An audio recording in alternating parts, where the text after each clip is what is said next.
Mangunguha kami guys ng white clover at saka ng red clover. Ang dami dito guys. Hala. O, kailan pa tayo matatapos yan manguha? Let's start. Yeah. Here you go. Ay, ito guys. Ipapakita ko muna sa inyo. Mayroon tayong dalawang klase ng uri ng clover. Ito yung red clover ang tawag nila. Purple siya pero red clover ang tawag nila. Tapos ito naman yung white clover. Parehas siya nakakain guys. Pwede mo itong kainin ng hilaw, ilagay sa salat.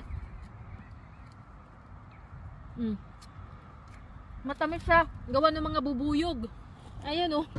Right, when we were younger, we just take out its small parts, right? This. Right. It's hard to see. And you just eat the white part. It's like sugar, very sweet, very tasty. But all part is eatable. It's like a micro snack.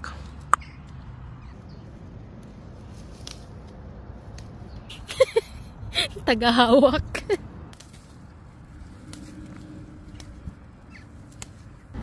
Magsasawa tayo nito guys. Hindi tayo nito matatapos, sobrang dami.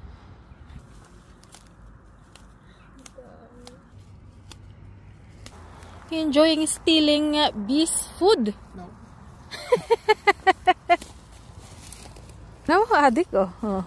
Tapos na daw yan siya, pero may nakita pa, diretso pa rin.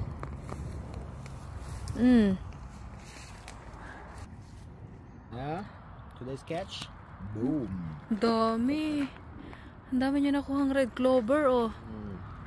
Tara na, papatuyuin ko na yan.